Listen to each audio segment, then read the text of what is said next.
Hey yo, and welcome back to episode 15 of Limitless. We got a real special episode for you today. We're on a cruise through the Bahamas, a little family trip, and I brought my brother a surprise here. We're gonna do a little unboxing. So, you have any idea what I got? No, I don't. No idea? I had a guess, but the box is a little smaller than what I was thinking. Okay. This was kind of inspired off of my dad wanted me to engrave a cedar knife sharpener box that was his father's. So I put his name in it. And my brother, I remember he had a big knife collection when we were kids, big into knife sharpeners. So we were talking about this. I wanted to make a cedar box that would hold a knife sharpener. So this is what we came up with. All right. Let's see. Oh, very cool. So we took some scan data. This was a scan of an eagle carving that was done. And I used AI to generate this tree, actually, the 3D data. Flattened it, took it into Blender to make the lid. And this was an old, like 100-year-old telephone pole that we harvested the cedar from to reuse. So this is the same as the one that you have, the rolling sharpener. So the idea is we got the four sides of the box are the different angles with the magnets set in there. Oh, you snap the knife up against the magnets and then you roll it.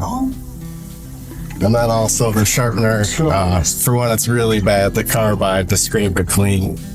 Oh, that's very cool to put the magnets right there. Yeah. I had some chip out, so you got some big epoxy fills, but... What is this dark line? So there's big crack, and I filled it with epoxy before machining it. Awesome. Very cool. Well, thank you very much.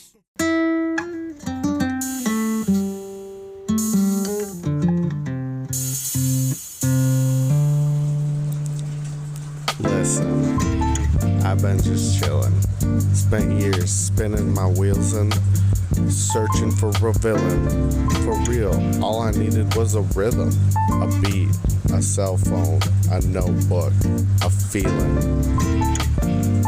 A reason to relax, rushing through the past, anxious to the max. So, I started this out with a whetstone and some scan data of an eagle. After the engraving of the deer mount, I wanted another try at doing a high-resolution 3D engraving.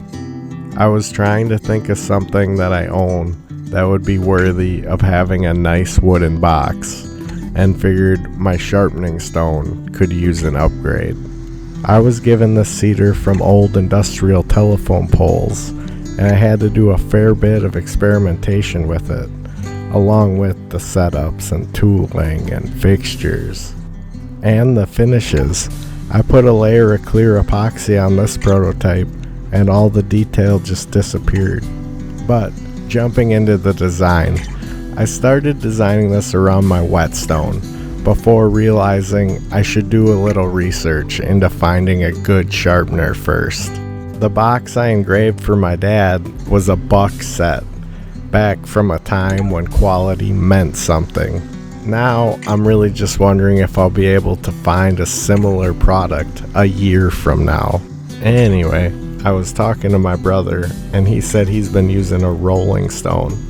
I like the concept of a rolling stone, and there are a ton of different brands that are all around the same size, so I went with that.